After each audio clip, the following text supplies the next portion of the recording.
Fala minhas amigas, fala meus amigos, tudo jóia? Eu sou Saulo Novaes, um curioso, e sejam todas bem-vindas, sejam todos bem-vindos ao meu, ao seu, ao nosso Papo no Auge, um programa voltado a ideias, sem censuras, sem preconceitos, gerando para você conteúdo muito inteligente, por essas ondas sonoras, sempre um especialista por episódio, muita informação, muito conhecimento sendo gerado de modo a amplificar a voz da ciência, a voz docente, a voz da educação. Eis o nosso propósito, vamos pro auge.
Nos últimos anos, diversos países latino-americanos têm experimentado um movimento crescente em direção à direita e à ultradireita no espectro político, com a ascensão de líderes conservadores e a adoção de políticas mais rígidas. Esse fenômeno reflete uma reação às crises econômicas, insegurança e insatisfações com governos de esquerda anteriores. O ressurgimento de ideais neoliberais e nacionalistas tem moldado o cenário político da região, desafiando a tradição de governos progressistas que predominavam nas últimas décadas. Esse giro à direita levanta questões sobre o futuro das democracias latino-americanas e os impactos sociais e econômicos dessas mudanças. E quem aprofunda essa questão no episódio 200 do podcast Papo no Auge, um programa histórico, eu diria, é a professora doutora Joana Salem Vasconcelos. A professora Joana é docente da Universidade Federal do ABC, em São Paulo, é graduada em História pela USP, Universidade de São Paulo, é mestra em Desenvolvimento Econômico pela Unicamp e doutora em História Econômica pela USP. Ela é autora do livro A História Agrária da Revolução Cubana, Dilemas do Socialismo na Periferia, é organizadora dos livros La Vía Chilena ao Socialismo, 50 anos depois, História e Memória, e Inquérito Paulo Freire, a ditadura interroga o educador, e é também organizadora do livro Cuba no século XXI, Dilemas da Revolução. Professora Joana, que prazer ter você aqui no podcast Papo no Auge. Muito obrigado, uma grande honra. Obrigado por ceder seu tempo aqui pra gente. De imediato, lhe pergunto, por que você escolheu a história como ofício e a educação como propósito? Por que ser professora? Bem-vinda, viu? Oi, Saulo, muito obrigada pelo convite. Você levanta temas tão importantes, né? Primeiro, agradecer a oportunidade de conversar com você e contar um pouco, então, por que eu virei professora e historiadora. Eu sou de uma família de professores. Meus pais são professores de física. Minha mãe é professora universitária de física e meu pai é professor de escola. Ambos já estão aposentados, mas continuam, de alguma forma, ligados à educação e são ativos, né, na atividade educacional. E tenho outros professores na família, tios e tal. Então, para mim, a educação o ambiente educacional, a lógica do diálogo educacional sempre foi muito parte da minha formação. E quando eu era estudante, eu sempre fui aquela aluna que vai bem em tudo, sabe? Eu adorava matemática, biologia, ia bem em química também, era bem CDF, assim. E eu acabei escolhendo história porque eu tinha uma preferência pelas humanidades, né? Sempre fui muito politizada na adolescência, né? Meus pais também foram militantes, ativistas e tal. E eu acredito que depois a gente vai elaborando as nossas escolhas, né? Mas eu acredito que a história, para mim, tem um sentido de matriz das ciências sociais, né? Quer dizer, qualquer explicação sobre os fenômenos políticos, sociais, econômicos, precisam da história. A história é algo inescapável para se realizar qualquer explicação. Então, eu sempre tive uma paixão por essa questão da temporalidade, da historicidade dos processos, né? De como entender um fenômeno requer entender o processo histórico pelo qual esse fenômeno se dá, né? E então tem a ver com isso essa escolha, mas esse interesse múltiplo que eu tenho por outras áreas também permaneceu. Então eu fiz mestrado em economia, eu estudei muito geografia, porque como meu objeto de pesquisa de mestrado e doutorado foi a história da reforma agrária, eu tenho uma grande admiração pelos geógrafos agrários, né? Estudei bastante geografia agrária, e tenho a militância na educação popular, então também estudei pedagogia, gosto de sociologia, temas de direitos humanos, né? Então continuo sendo uma historiadora bem interdisciplinar, podemos dizer assim. Que legal, não deixemos a história morrer jamais. Se a gente quer pensar em futuros, olhemos também um olhar para o retrovisor, para o passado presente. Professora, veja, vamos aprofundar aqui o assunto, porque o assunto é muito massa, é muito importante que a gente discuta ele, né, justamente pensando em futuros. Para a gente colocar os pingos nos is, tá, professora? Conceitualmente falando, o que é ser de direita no espectro político e além? O que é ser de ultradireita ou extrema-direita? Qual é o perfil e o histórico das forças à direita na América Latina? Bom, vamos à história, né? A ideia de esquerda-direita surge na Revolução Francesa, né? Pela disposição dos setores girondinos e jacobinos, a disposição física mesmo na Assembleia Constituinte, que marcou a Revolução Francesa, e os jacobinos eram o setor mais radicalizado da Revolução, que tinha uma preocupação extrema com a igualdade social. Ao passo que os girondinos, eles eram um setor moderado das burguesias, que queriam derrubar as aristocracias, que queriam derrubar a monarquia, mas queriam conter o poder dentro dos limites de uma certa classe ainda privilegiada com o seu poder econômico, né? Porque as burguesias, então, estavam bastante também entrelaçadas com a nobreza, né, por meio de casamentos e de diversos outros mecanismos interclasse, né. Então, a história da direita está muito ligada com esse setor que guarda uma ambivalência. Na sua história, os girondinos foram, ao seu momento, revolucionários. A burguesia foi revolucionária. Mas ela logo se tornou conservadora pelo fato de que havia um setor mais radical que queria levar as mudanças sociais e econômicas no sentido da igualdade social plena, e esse setor, então, o girondino da direita, precisa conter os jacobinos, precisa conter a radicalidade popular. Portanto, as direitas se constituem como, fundamentalmente na história, setores políticos que se identificam com a contenção dos protestos populares, com a repressão aos protestos populares. Nesse sentido, com a garantia de uma hierarquia social, né? O impedimento de que essas agendas populares por igualdade social mais plena sejam contidas, delimitadas e até criminalizadas. Então, eu diria que, de uma forma panorâmica, ser de direita é proteger determinados poderes econômicos, políticos, que asseguram uma hierarquia social desigual que protege, então, que favorece esses setores. Nesse sentido, a direita pode ser mais moderada, pode ser mais extrema ou até disruptiva, né?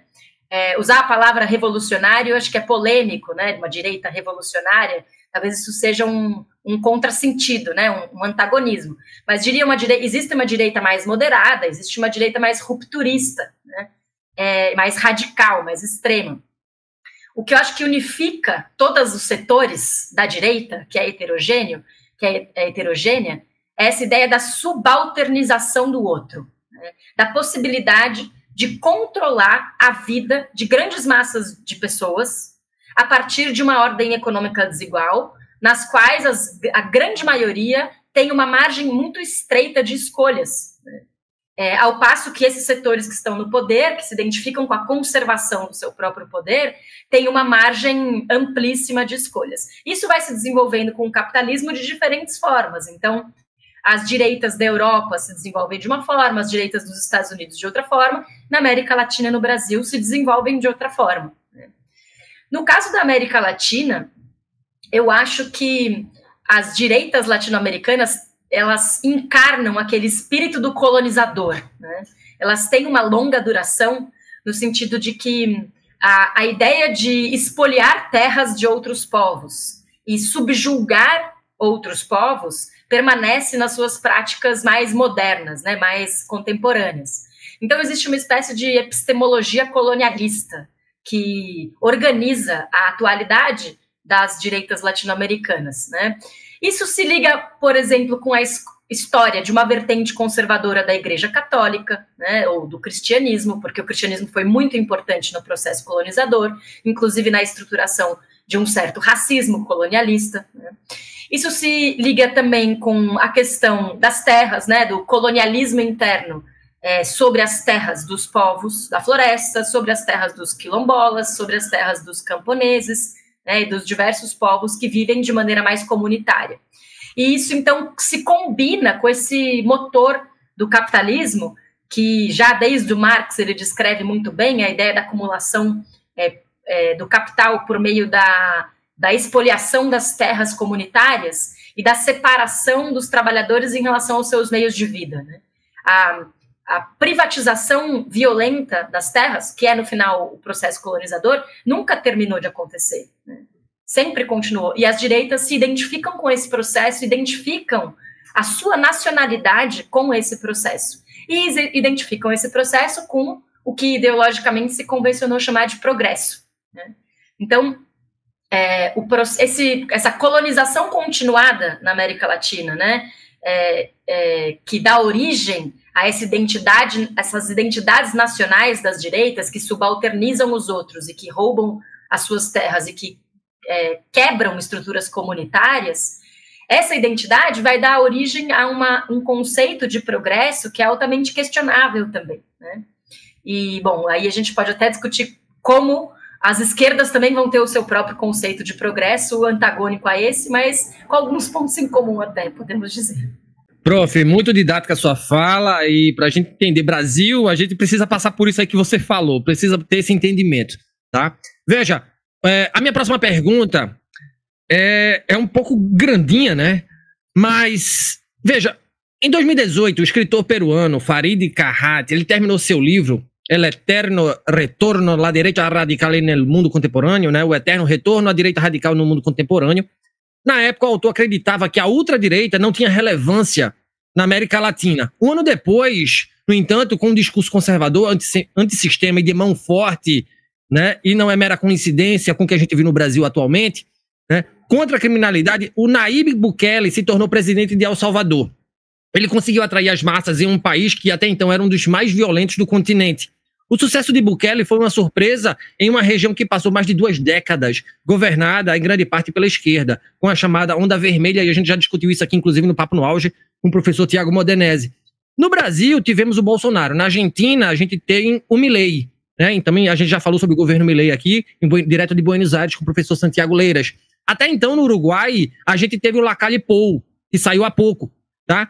Por que essa guinada à direita espreita a América Latina, tá, atualmente? E qual é o papel das pautas morais nessa sobrelevação de forças conservadoras? Você já deu uma pincelada na tua fala anterior. É possível que a ascensão da direita na América Latina seja, em parte, uma resposta ao fracasso de governos de esquerda em lidar com questões fundamentais como a corrupção e a violência, redefinindo assim, portanto, a identidade política da região, professora?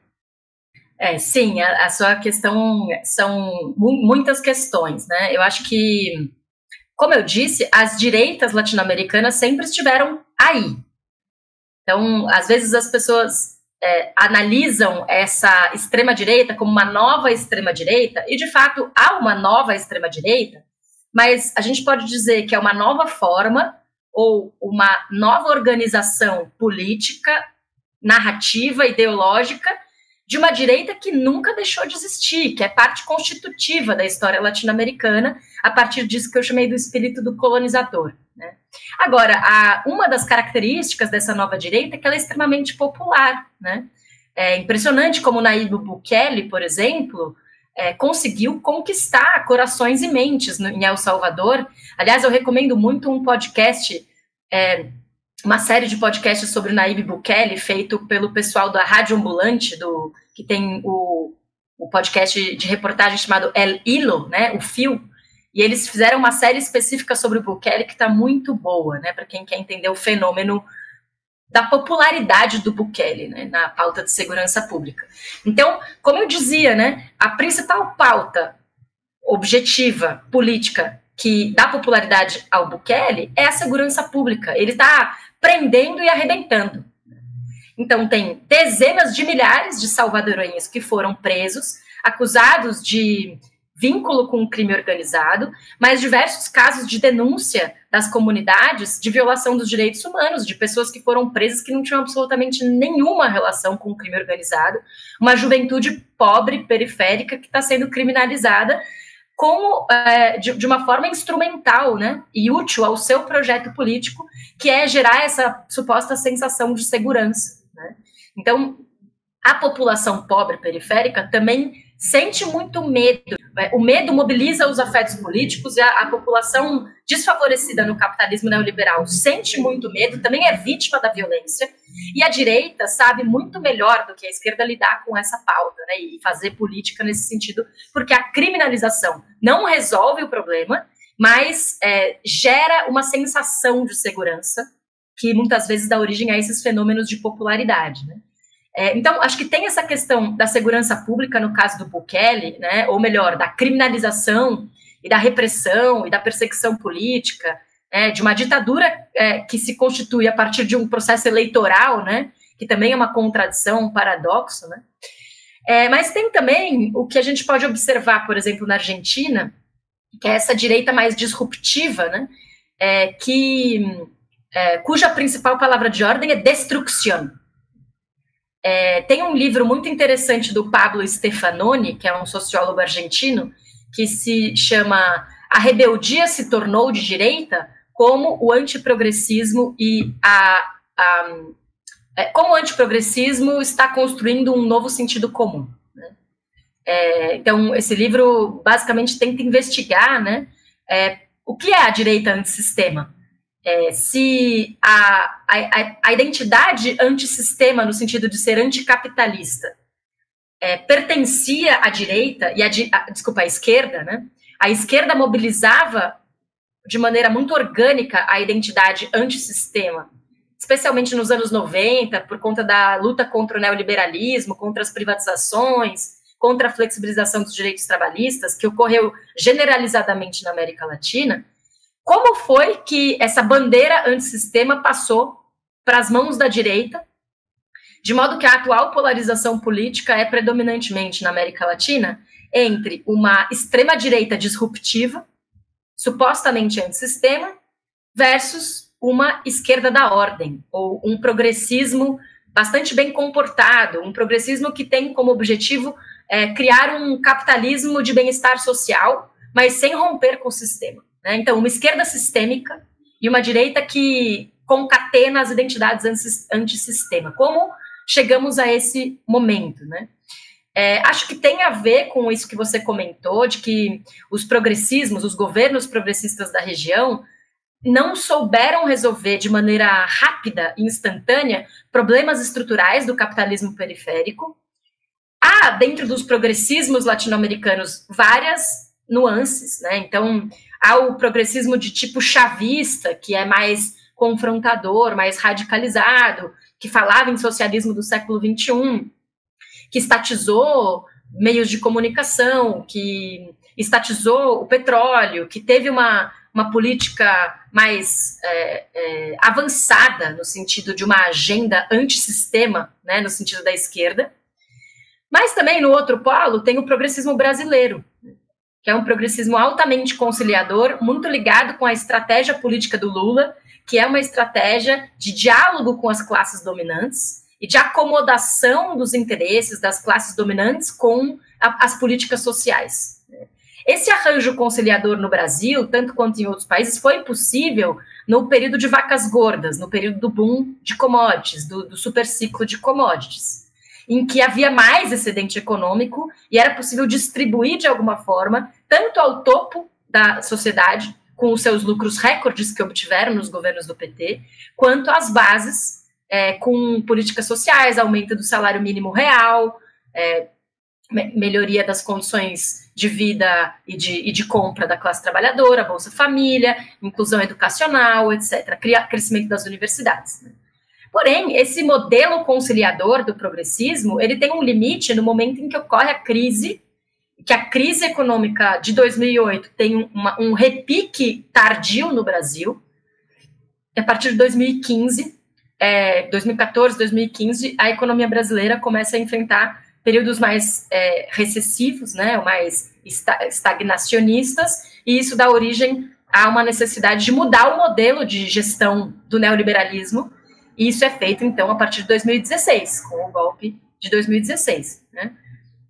Agora, coloquei Venezuela de um lado, Brasil do outro, né? No meio do caminho tem múltiplos progressismos, e todos eles criaram tentativas de diálogo mais ou menos bem-sucedidas com esse poder das classes dominantes. Ou seja, o progressismo latino-americano não é anticapitalista.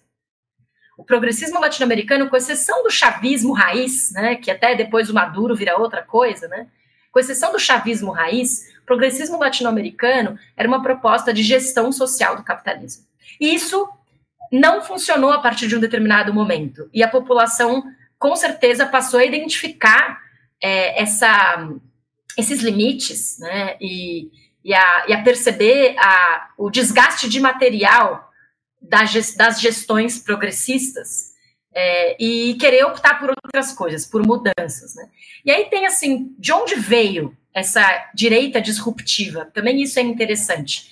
Quando a gente olha para a história do Chile, que é um país muito importante na história do neoliberalismo radical, tem um exemplo muito didático para entender a direita tradicional em relação à extrema-direita disruptiva e como isso se manifesta na contemporaneidade.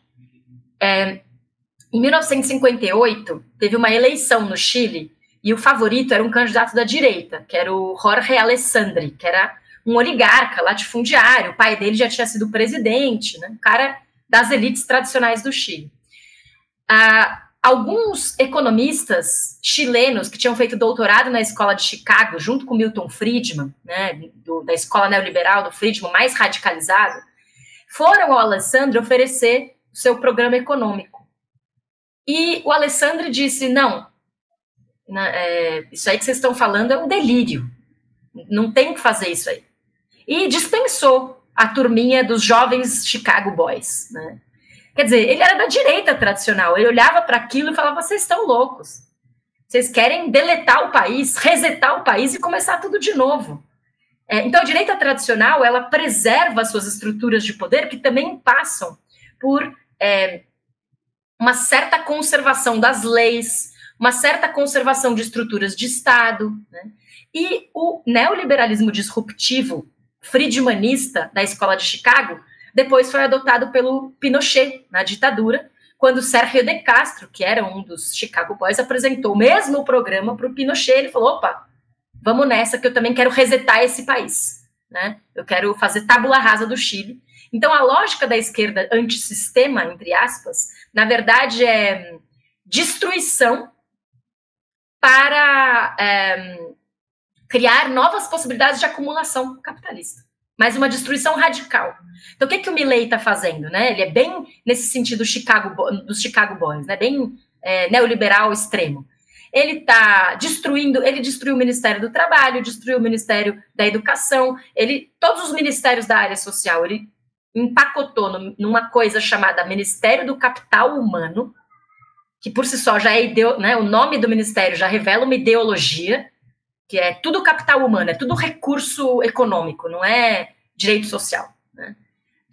Ao mesmo tempo que ele vai destruir o financiamento das universidades, destruir todas as estruturas de comunicação pública, destruir as políticas de financiamento cultural para projetos populares, destruir mecanismos de assistência social que o Estado tem em relação a movimentos sociais, por exemplo, de alimentação popular, das bichas miséria, né, que eles chamam das favelas argentinas, né?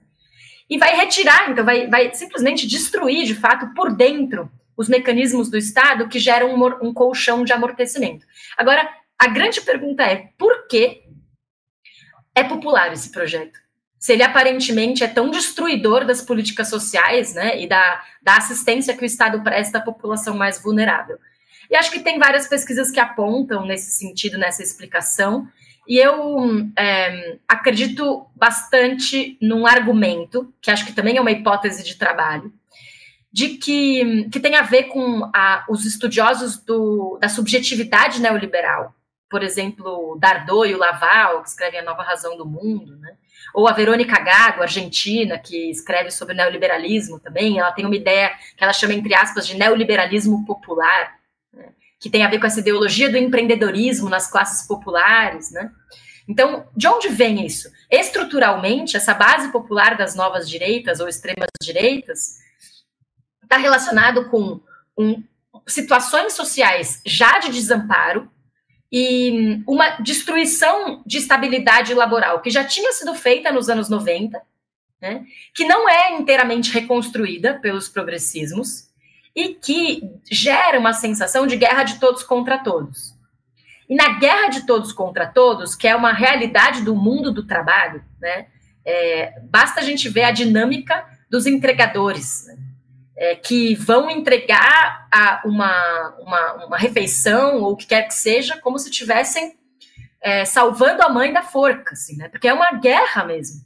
É uma vida de trabalho que parece que é uma guerra, porque é tudo muito mal remunerado, exige velocidade, exige quase que uma missão de realizar o máximo possível de tempo de trabalho num período de um dia, né? E essa dinâmica do mundo do trabalho, cada vez mais violenta, né, faz com que as pessoas também incorporem uma lógica de guerra de todos contra todos. E essa incorporação da lógica de guerra de todos contra todos, eventualmente, pode desembocar num pensamento político que é o seguinte: o Bolsa Família é fura-fila. Quem ganha Bolsa Família não é merecedor porque não trabalha o suficiente, né? Que assim, a pessoa que está ralando, que está trabalhando que nem um cão, que está tendo uma vida muito difícil, escala 6x1, daí para frente, daí para baixo, né? Escala 7x0, e que olha e fala, poxa, mas eu não ganho Bolsa Família e o meu vizinho ganha. Ele, então, está se aproveitando do dinheiro público, ele está roubando, entre aspas, né? Da mesma forma, a mesma ideia de que alguém está furando fila aparece no pensamento contra as cotas, né? Então, esse cara está furando fila, porque quem é merecedor não precisa disso. Então, vai se desenvolvendo, na lógica de guerra de todos contra todos, uma estafa social e um cansaço do trabalho, um processo de desgaste do trabalhador que dá origem a um certo ressentimento que acaba sendo contrário a todo tipo de política que aparentemente deveria ajudar a população mais vulnerável, mas que é interpretada por esse setor como um fura-fila, né? Então, esse cara está passando na minha frente, vai trabalhar vagabundo, né? E aí, isso vale para questão das mulheres, direitos específicos das mulheres, isso vale para direitos específicos da população preta, parda, indígena, e por aí vai, né? E aí se forma uma subjetividade que é um pouco de ódio, no sentido de que eu sou contra que o Estado favoreça uns contra os outros, porque eu trabalho 14 horas por dia, e se tiver alguém que trabalha menos e ganha mais, ou que trabalha menos e é favorecido por políticas de Estado, né, no caso, vai ser uma coisa injusta. E aí o neoliberalismo mesmo vai criando uma indústria de desamparo social, vai despedaçando a sociedade salarial, vai criando uma crise da sociedade salarial, vai gerando instabilidade do trabalho de tal forma que essa ideia de guerra de todos contra todos dá origem à base popular do neoliberalismo radical, que vamos destruir o Estado mesmo, né? Que eu não quero que o Estado favoreça o meu vizinho, porque eu trabalho 14 horas. Isso é irracional. E é irracional porque, na verdade, isso vai acirrar aquilo que o Marx lá atrás chamava de concorrência entre os trabalhadores, esse sentimento concorrencial, ao invés de fortalecer laços de solidariedade de classe, que é o caminho que a esquerda sempre apostou, né? Então, acho que tem um elemento que a gente precisa entender, que não é lavagem cerebral, sabe? Se você interpreta que a extrema-direita cresce no mundo popular por uma espécie de lavagem cerebral, você vai estar subestimando a realidade material dessas pessoas que conecta de alguma forma com esse discurso anti-Estado, conservador, de ódio, né? Então, acho que aí tem um ponto que a gente precisava entender melhor, inclusive para criar estratégias políticas mais inteligentes, né? De trabalho de base, de educação popular, de conexão com essas realidades periféricas. Vou perguntar sobre isso já. Tá? Eu ia fazer uma pergunta, professora, mas assim, eu me senti muito contemplado. Eu ia perguntar justamente sobre, no campo econômico, como é que essas políticas de direita afetam as desigualdades sociais, mas você já pontuou brilhantemente na sua fala anterior. E aí eu já pulo para a próxima pergunta, porque a gente recentemente teve a eleição do Donald Trump nos Estados Unidos, que volta a presidir o país, tá? E aí eu pergunto qual é o impacto político e econômico desse fato para a América Latina, de que maneira o crescimento da direita está remodelando as alianças regionais da América Latina, especialmente com os Estados Unidos, por exemplo, né? E o que isso significa para a autonomia política da região. Se antes a gente tinha o papel de Cuba num contraponto com os estadunidenses, né? Os estadunidenses. Quem hoje desempenha esse ofício na América Latina? Se agora a gente está, como você disse, dialogando com quem nos oprime, professora? Essa questão sobre quem se contrapõe aos Estados Unidos é muito importante, porque realmente Cuba, por muito tempo, foi um farol da esquerda latino-americana e um espaço de segurança, entre aspas, de um horizonte possível, né? Um espaço em que a esquerda falava, não, mas Cuba realizou um processo expropriatório das classes dominantes, controlou a economia pelo Estado, criou um estado de bem-estar social socialista, e apesar de todas as dificuldades, né, esse é o nosso farol, esse é o nosso horizonte. Mas, cada vez mais, existe um processo de crise do modelo cubano que está relacionado com o próprio neoliberalismo, né? A crise do modelo cubano tem muita força da conjuntura externa, né?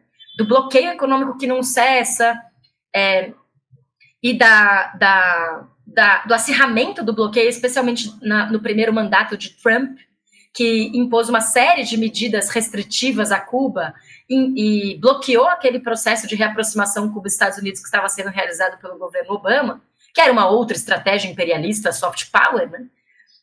E o Biden deu continuidade à política agressiva do Trump contra Cuba, né? Não alterou. Aliás, em política externa, Trump e Biden têm muitas semelhanças. Os democratas e republicanos são igualmente imperialistas, né? E então, nesse sentido, Cuba, a crise da situação cubana, os desafios que enfrentam a ilha, faz com que as esquerdas, com o tempo, não as vanguardas, né? Mas acho que a massa das pessoas que se identificam com a esquerda tenham mais dúvidas, né? Se é isso mesmo, se Cuba é o modelo ou não. As vanguardas são muito cubanistas ainda, né? Muito defensoras do modelo cubano. Mas as massas que se identificam com valores de esquerda também começam a ter algumas dúvidas, né? Até pelos ataques midiáticos que Cuba recebe de maneira sistemática, né? Então, realmente, quem se contrapõe, né?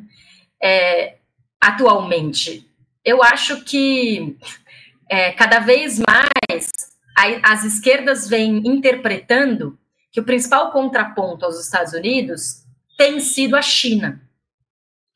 E eu problematizo isso, porque eu acho que a China não é um contraponto que aponta para uma alternativa para um novo sistema econômico, uma nova organização social, até porque as joint ventures público-privadas que a China realiza, né, com a classe empresarial chinesa e também estrangeira, fazem com que cada vez mais a China se caracterize como um capitalismo de Estado, mais do que como um socialismo, né? Não por acaso a remuneração do trabalho na China é muito baixa, né? Então seria a China um modelo, né, comparável com algo, né? Eu acho que então existe um certo ilusionismo de que a China seria um contraponto no sentido de alternativa, de paradigma de organização social. Isso eu não acho que seja, mas sem dúvida a China é um contraponto geopolítico e econômico. Não anticapitalista, ainda dentro de uma certa margem do capitalismo, de uma forma talvez até keynesiana de gerenciar o capitalismo, né? com altíssimo controle do Estado, uma economia planificada, regulada, com um poder, né, de decisão e condução planificadora do Estado. Mas acho que, do ponto de vista do poder real de contraponto aos Estados Unidos, a China seria esse contraponto atualmente. Se isso é ou não um horizonte, aí acho que é outro debate, né? Eu acredito que não seja. E o impacto da eleição do Trump nos Estados Unidos para a América Latina é tremendo, né? Porque a gente sabe, por exemplo, que os ataques dos Estados Unidos à Venezuela na última gestão Trump foram muito fortes, né? O Trump esteve à beira de invadir a Venezuela, acabou não fazendo isso, né? Então, a possibilidade de uma política econômica ainda mais agressiva e uma política militar ainda mais agressiva dos Estados Unidos por aqui é alta, sem querer passar pano para o Biden, né? Mas a gente sabe que em 2022 no Brasil, o Biden foi um dos primeiros a telefonar para o Lula e reconhecer a sua vitória e parabenizar o Lula pela sua vitória presidencial, e um dos elementos que podem talvez explicar a derrota desse projeto que tentou realizar um golpe de Estado no Brasil em 2022 tem a ver com a questão internacional e a forma como os Estados Unidos não bancaram esse golpismo, né? Então, imagina se em 2022 a gente tivesse o Trump na presidência. Isso implicaria eventualmente num apoio ao setor golpista da parte dos Estados Unidos, e isso seria altamente arriscado, né?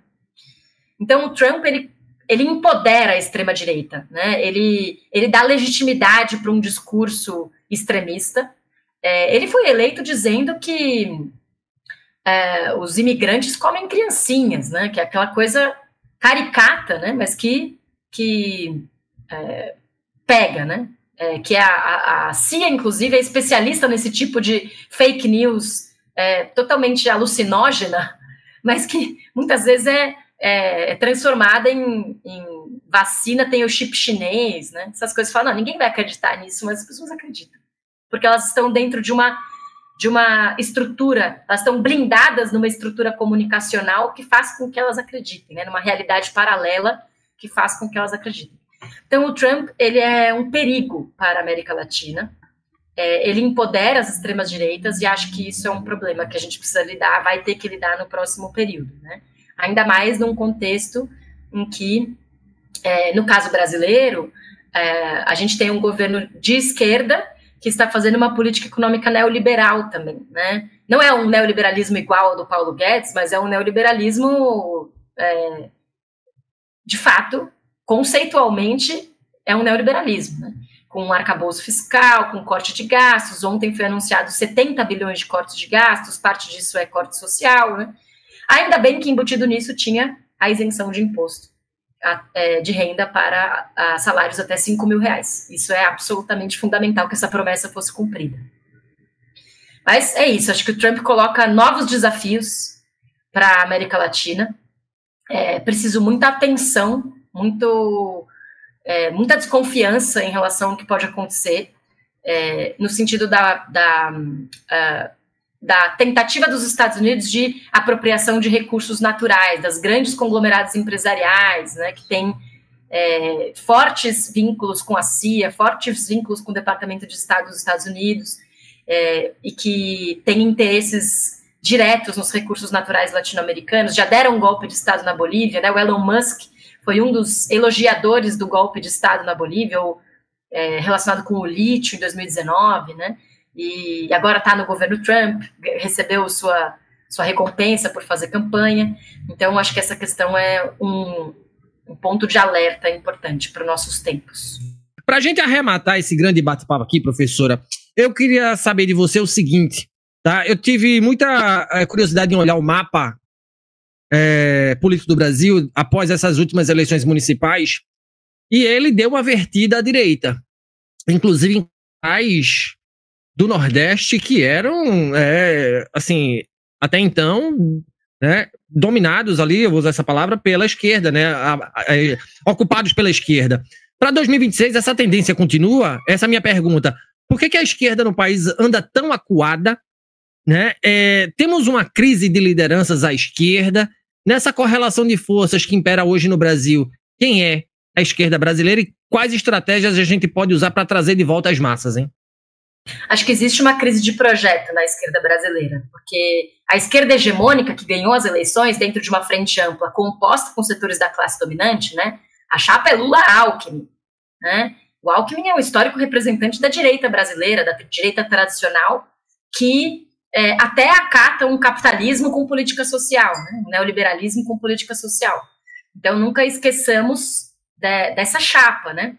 Então, existe uma crise de projeto da esquerda brasileira, porque a esquerda brasileira foi ao centro, né? E atualmente faz uma gestão do sistema capitalista brasileiro, acomodando de novo interesses das elites e realizando sempre que possível alguma ampliação dos recursos para políticas sociais, para a estruturação das instituições. Então, claro, não estou fazendo tábula rasa, né? Porque as instituições brasileiras se beneficiam muito do governo Lula no sentido da reestruturação da política ambiental, reestruturação de alguns ministérios que tinham sido destruídos pelo Bolsonaro, né, o Ministério do Trabalho, por exemplo, reestruturação de canais de diálogo entre o Estado, o Executivo e as populações, né, e os movimentos sociais. Então, existe uma civilização, uma civilidade recuperada, né? Mas isso dentro dos marcos de uma política econômica neoliberal. Então, o neoliberalismo também é elástico, ele não é uma coisa só. A ideia do superávit primário, da priorização do pagamento dos juros da dívida, né, da necessidade de um teto de gastos, que era uma coisa que não se falava nos primeiros mandatos do Lula, né? Então, é sempre bom lembrar que se houvesse teto de gastos nos governos Lula 1 e Lula 2, o tamanho do investimento público que deu origem à hegemonia dos governos lulistas, que cresceu nesse período, teria sido muito menor. Então, se houvesse teto de gastos no período anterior, talvez essa hegemonia não tivesse sido constituída. As políticas sociais não tivessem se estruturado de maneira organizada como se estruturaram, melhorando as condições de vida da massa, né? Então, eu acho que existe essa crise de projeto, né? E as eleições municipais de 2024, especificamente, foram muito tributárias da lógica da relação Congresso-Executivo, ditada pelas emendas parlamentares. Então, assim, de 10 anos para cá, o volume de recursos comandado pelos parlamentares aumentou 11 vezes. O orçamento disponível para o Executivo, fora as verbas obrigatórias de recursos humanos, pessoal, infraestrutura e manutenção, reprodução da estrutura do Estado, né? A verba que o Estado brasileiro tem para fazer política, para criar programa, é uma verba que atualmente está sendo, na prática, repartida, metade para o Executivo, metade para o Legislativo. Tem ministério subfinanciado que tem menos dinheiro do que o Congresso. Então, o Congresso virou uma espécie de segundo executivo, no sentido da capacidade de execução, da capacidade de direcionamento dos recursos públicos, ainda que sejam executados pelo Executivo, né? O direcionamento dos recursos. E aí tem as emendas parlamentares PIX, que são o novo orçamento secreto, que direcionaram verbas de maneira instantânea para prefeituras. E aí é uma série de investigações, especialmente que a revista Piauí tem feito, mas que outros jornalistas investigativos têm feito, sobre como a eleição de 2024 foi determinada pela lógica das emendas parlamentares. Por isso, inclusive, foi uma eleição de reeleições, né? Mais do que as eleições anteriores. Foi uma reeleição de continuidade. Continuidade porque favoreceu quem já está no poder e quem domina a máquina para realizar esses fluxos de recurso público para parente da prefeitura, para conhecido, amigo, para os seus clãs, né? Essa é uma outra característica da direita. A direita opera, via de regra, em clãs familiares, né?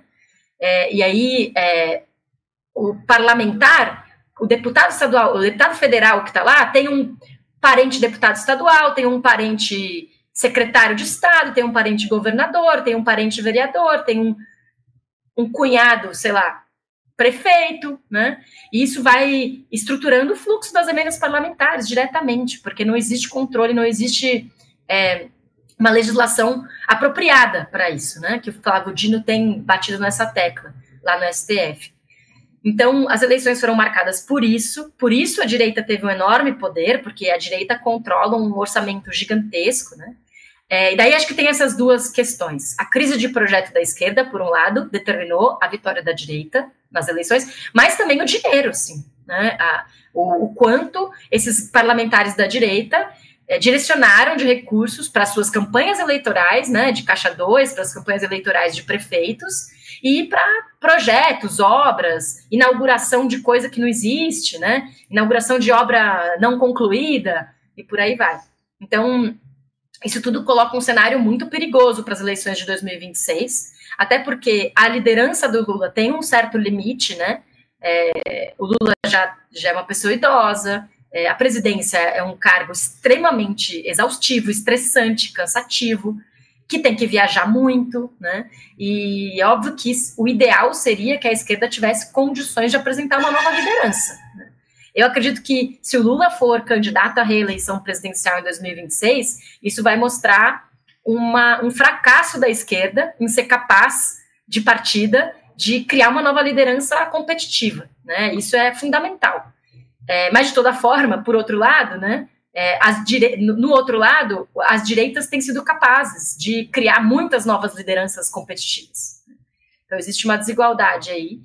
Vivemos em tempos de crise, em tempos difíceis, e acho que para a gente pensar em novos projetos alternativos de emancipação popular na América Latina, de organização política, de programa, de projeto de desenvolvimento, mas também de projeto de políticas sociais que ultrapassem o assistencialismo, né, que se estruturem como sistemas universais de educação, saúde, bem-estar social, sem privatizações, né, tudo isso vai requerer um tempo, né, requer um tempo de reorganização das esquerdas latino-americanas, no sentido de um projeto que tenha consistência social, que tenha base popular mais forte, que seja mobilizador, né? E aí eu concluo. Eu acho que um dos erros que a esquerda brasileira tem cometido é a aposta na não mobilização, que é uma característica muito do Lula, né? O Lula, ele quer conter um pouco, ele vai absorvendo os conflitos, engolindo todos os conflitos para tentar criar uma síntese. E nesse processo ele acaba desmobilizando, né? É o perfil dele, ele sempre foi assim. Mas faz falta, por exemplo, povo na rua para prender o Bolsonaro, faz falta, né? Se tivesse uma massa de pessoas mobilizadas na rua. E aí é culpa de quem? Não é culpa de ninguém, porque é difícil mobilizar no Brasil. Há uma cultura política de desmobilização, né? Então não é assim, falar é fácil, né? Coloca o povo na rua, mas é difícil mesmo, né? Então, acho que falta isso, uma cultura de mobilização que precisa ser reconstruída. Muito bem, meus amigos, infelizmente a gente chega ao final desse emblemático episódio do podcast Papo no Auge. No episódio 200 eu conversei com a professora doutora Joana Salem Vasconcelos, da Universidade Federal do ABC, na pauta História e Política. Será que a América Latina vive uma guinada à direita? Professora Joana, que honra poder aprender com você. Obrigado por estar aqui com a gente e gratidão por abrilhantar este episódio, nosso modesto podcast. Quem quiser trocar ideias com você, como fazer, obrigado, viu, professora? Obrigada, Saulo. Quem quiser trocar ideia comigo pode mandar uma mensagem no Instagram, que é @josalem_vasconcelos. Valeu muito, professora. Obrigado, viu? Obrigado de verdade. Espero mais uma vez, outra vez, poder trocar ideias com você, né, num outro momento, né, no nosso podcast. Obrigado, tá?